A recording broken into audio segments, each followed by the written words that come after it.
tayamum. Yang kedua, wal maradu, dan sakit. Kalau tadi kehilangan air, sekarang ada air tapi tidak bisa digunakan pada tubuhnya karena sakit. Ya, tidak bisa digunakan pada tubuhnya karena sakit. Sakit yang bagaimana? Sakit yang seandainya kita menggunakan air, kalau belum ada maka akan muncul penyakit tersebut. Ya, kita belum sakit tapi dikatakan sama dokter kalau kamu pakai air untuk wudhu atau mandi, ini akan muncul sesuatu pada tubuh kamu, pada kulit kamu misalnya, sesuatu yang mengerikan seperti itu. Ya, suatu penyakit, maka itu tetap dibolehkan tayamum. Atau penyakit yang sudah ada akan bertambah parah. Ya. Atau bukan bertambah parah, cuman sekedar lama sembuh. Seharusnya kalau kita tidak menggunakan air, sembuhnya itu 2 hari. Tapi kalau kita menggunakan air jadi 3 hari, jadi 4 hari, atau jadi seminggu, itu sakit tersebut membolehkan kita untuk bertayamum. Ya, kalau tidak ada penyakit tapi diprediksi ada kalau kita menggunakan air, atau penyakitnya sudah ada, kalau kita menggunakan air untuk wudhu atau mandi akan tambah parah sakitnya, atau bukan tambah parah, tambah lama sembuhnya. Nah, itu boleh kita bertayamum. Ya.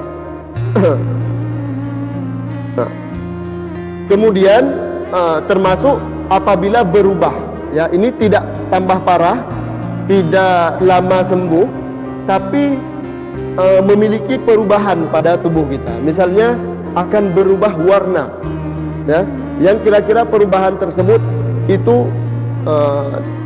tidak indah, ya, jelek di hadapan manusia. Misalnya kulit kita warnanya putih atau coklat atau kuning langsat. Ketika kita menggunakan air, itu akan berubah menjadi biru lebat misalnya, atau menjadi merah seperti gumpalan-gumpalan seperti itu, atau gimana lah, pokoknya itu dianggap penyakit.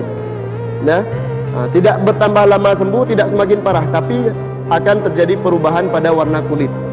Itu tetap dibolehkan tayamum.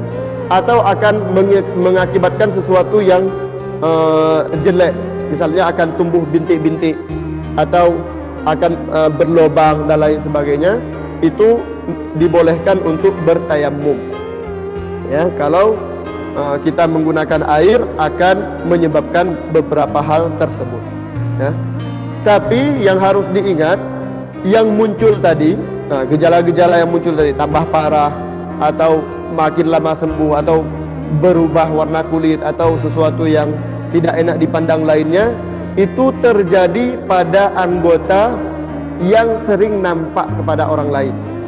Ya, dalam bahasa fikih disebut anggota khidmah, anggota yang sering kita gunakan ketika kita berinteraksi atau melayani orang lain.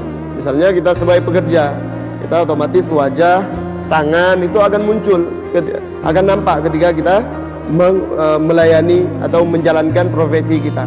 Itu kalau muncul di bagian-bagian itu, maka itu yang dibolehkan tayamum. Tapi kalau muncul perubahan warna kulit misalnya di bagian punggung kita, ya, bagian yang tidak nampak, itu tetap tidak dibolehkan tayamum. Ya.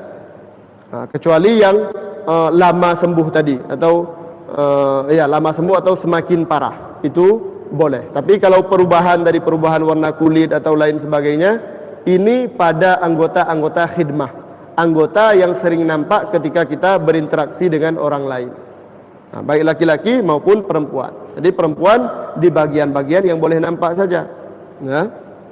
Begitu juga laki-laki. Kemudian